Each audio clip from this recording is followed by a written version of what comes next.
So let's buckle up and talk about how I train like a 46-year-old, not a 20-year-old. Today I want to dig into 3 additional topics that I didn't cover in the last video. So with warm-ups, I found that I need to spend a decent amount of time actually warming up. This is not something where I just jump in and I just go. It used to be. And when I was like 38, I would just go to the CrossFit gym, maybe do like a 5-minute warm-up and then just jump into class. And it was just never sufficient. Actually, I got injured at that time. Like I had a lot of aches and pains. So in order to stay healthy, to increase my mobility, to make sure that I'm gonna continue in this journey injury-free, I spend at least a half an hour warming up before each training session. Sometimes I do 2 training sessions in a day and I've got to warm up twice. And I literally hate warming up twice. I have to in order to stay injury-free. So I feel like I can continue to crush this sport, do well in the sport that I love, and go back to the CrossFit Games, hopefully win the CrossFit Games again if I can remain injury-free. And that is significantly contingent on me doing consistent warm-ups. So I typically start off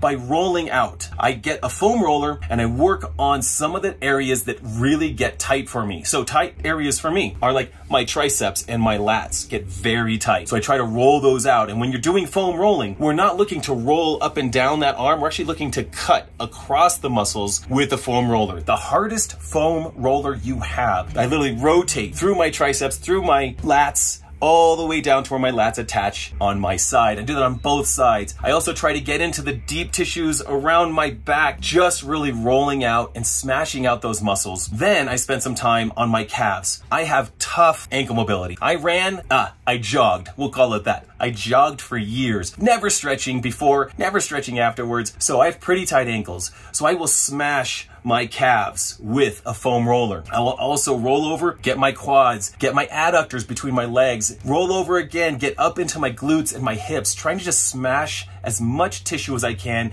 in order to just loosen it up. It gets really tight, so every day, every warm-up, I spend 5 minutes rolling out tight areas. And that's fine, it's 5 minutes, it's no big deal, it's just part of my rhythm. Then I always do crossover symmetry. For my shoulders, they get a lot of work every day. I mean, we're walking on our hands, we're doing ring muscle-ups, we're doing pull-ups, dumbbell work, thrusters, wall balls. We are using our shoulders as much as we're using our legs in CrossFit. So crossover symmetry has a warm-up, an activation warm-up. I go through that every warm-up. Like I don't ever skip it. I actually have crossover symmetry that I'll bring with me to competitions. At the Legends competition, at Wadapalooza, I will connect my own crossover symmetry to whatever rig they have there and warm up my shoulders sufficiently. It's just part of the process. I also do some banded hip halo work. This is from CrossFit Mayhem or Mayhem Masters. So we've got a green band, goes around my knees. I do some sideways steps, I do some forward steps, some backward steps, some squats, all with that band around my knee to really activate my hips, to activate my glutes.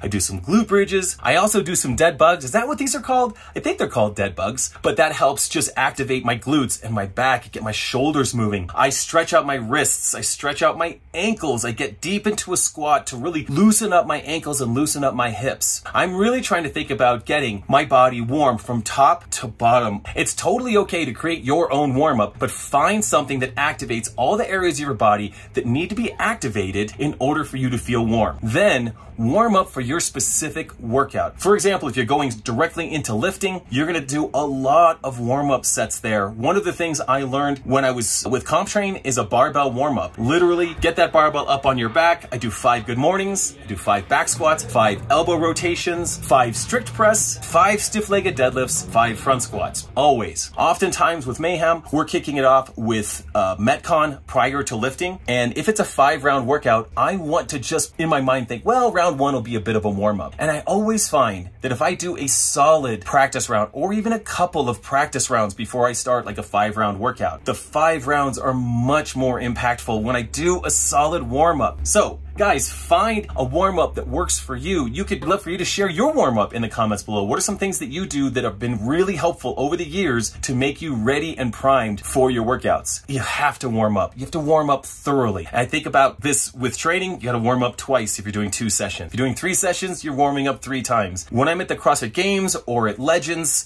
or at Wadapalooza, if there's 2 or 3 events or 4 events in a day, that means I'm warming up 2, 3, 4 times. consistently, going through the entire thing. Yes, it's monotonous, obviously, but it's part of getting my body primed and ready to perform at its very best. As far as nutrition goes, it's important for masters athletes to eat enough food. So I do one-on-one coaching with a lot of clients, and most of the time I'm finding that they're not eating enough food to be competitive CrossFit athletes. If you're looking to lose weight, we need to be in a caloric deficit. That's fine. And we do that too. Oftentimes we have all the athletic performance that we want, but we're a little bit too heavy for the gymnastics work. So we need to lose a little bit of extra body fat. So we create a bit of a caloric deficit. Over time, very sustainably, we shed those pounds. But the reality is, at this point for me, I am the exact weight that I want to be. I have found that at 195 pounds, this is about the right spot for me. I can do all the gymnastics at this weight, and I can lift heavy at this weight. Historically, I have weighed as little as 188 pounds. That's the lowest I've been in. But at 188 pounds, while my gymnastics was great, I couldn't lift very heavy. So this is just kind of this sweet spot. So to maintain my performance and the active lifestyle that I have, you know, training once or twice a day, and I'm really fairly active. I like to take lots of walks. I like to get out and bike. I like to play with the kids. You don't sit a whole lot. I need to be taking in at least 3,500 calories a day. That's generally my target caloric intake. And I have my breakdown right here on the computer. So I'm eating around 220 grams of protein every day, about 360 grams of carbohydrates, and about 155 grams of fat. Those are rough numbers right there. And with that macronutrient breakdown, I find that I generally have all of the energy that I need to support my training. Yes, some days I'm just dead from training, so I eat all the food. Other days, training is really easy and it's just not a terribly devastating day, and I eat all the food. On recovery days, I eat all that food, and on a rest day, on a Sunday, I eat all that food. So what I'm looking for is, in a given week, I'm averaging 3,500 calories a day through the entire week. Some days I'm a little bit over, some days I'm a little bit under, but that's just how that goes.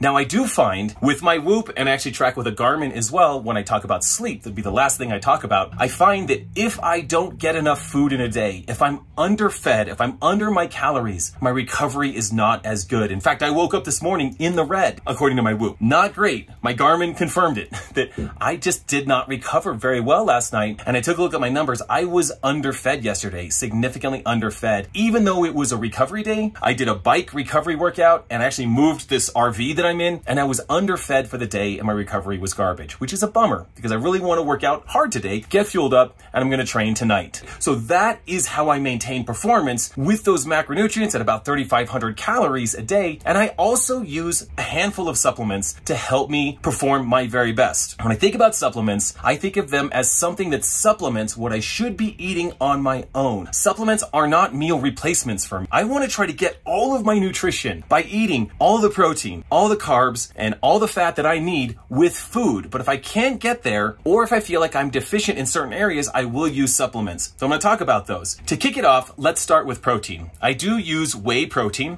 So just whey protein isolate. This is Black Label Supplements. They support the Masters community. I'll have a link to buy this stuff below. This is their cookies and cream. It's totally fine. I don't really care about flavor. I just care about if it's good stuff. I want sugar and carbohydrates to be low. I just want straight up protein. And that's because for me to eat over 200 grams of protein a day, if I was to do that by eating only meat, I would need to eat like 2 pounds of lean meat. So 2 pounds of lean chicken, lean ground beef, lean steak, 2 pounds of that. And I can't do that in a day. How I get my protein is I generally will get a decent amount of eggs in my system in the morning, like 6 egg whites plus 2 full eggs. That's how I get protein going in the morning. At lunch, I'll generally have leftovers from the night before. So last night I made burgers. Today for lunch, I'll probably have burgers. Tonight, I'll have chicken. If I have burgers for lunch, I have chicken for dinner. If I have burgers for dinner, I have chicken for lunch. I just kind of make more around dinner time so that I have something for the next day. But even with eggs, meat for lunch, meat for dinner, I still need more protein. So I often use no-fat cottage cheese. I'll use no-fat Greek yogurt, which I hate. I really don't like Greek yogurt. But if you add some water and add a little bit of honey and mix it up, it gets really smooth and not so thick, which is fine. Even with that, I often find that I need 1 or 2 shakers of protein powder, which will give me an additional 50 to 60 grams of protein in my life. So that is one supplement that I will use. Another supplement that I use that's highly researched and researched to be one of the most beneficial supplements that you can take to improve performance is creatine. Just really simple. Creatine, I use Thorne creatine. I don't have a link below. I just buy this off Amazon, no big deal. And I take 1 scoop a day. That's 5 grams. I've taken it every day for the last 8 years. I don't cycle on, I don't cycle off. There's probably some strategies around that, but I just find 5 grams a day gets the job done. Would I notice a difference if I didn't take it every day? I'm not sure, but it seems to have worked over the past 8 years. So I'm just gonna stick with it. It's 5 grams a day, no big deal. And it's been highly researched, highly recommended by almost every athletic coach recommends creatine. I also love coffee. So caffeine can be a bit of a performance supplement. People find it improves their performance. I'm not sure if it actually improves my performance because I love coffee so much that I'll drink like a full pot of coffee in the morning. It's half decaf, half regular. I just love coffee in the morning. I'm drinking coffee right now. But coffee can be a supplement that people will use to increase performance. So, I mean, I love coffee, so we'll just talk about it.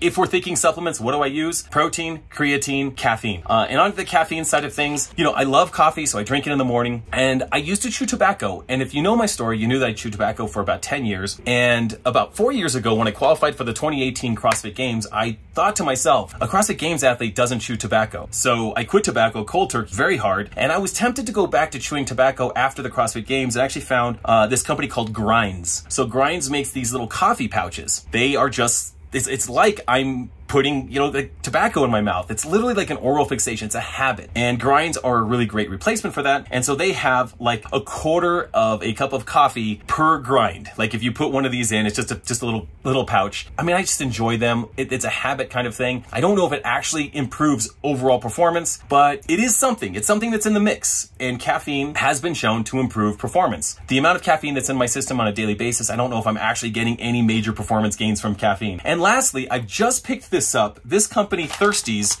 has given me some samples, and I really like this stuff. It's just a PM recovery collagen. It's got collagen peptides in it. It has L-tryptophan. It's got some other amino acids that are all supposed to be pretty good. And I think it's improved my recovery. At least my Whoop data and my Garmin data over the past week, my recovery has been higher every night that I've drank some collagen peptides before bed. So there's nothing wrong with that. It's delicious, and I'll let you know in a month if this trend is continuing on improved recovery. So those are the nutritional elements of training like you're a 46-year-old, not training like you're a 20-year-old. I almost titled this post, Stop Eating Like You're a 20-year-old, because it's obvious that we don't just get these calories in any way that we want to. And then finally, I mentioned sleep before. So sleep is better than literally anything else for recovery. So we could do ice baths, we could do saunas and hot tubs, and we could mobilize, and we could do like mobility sessions with GoWOD Mobility or a ROMWOD session. Like, we could do all of those things to improve our recovery.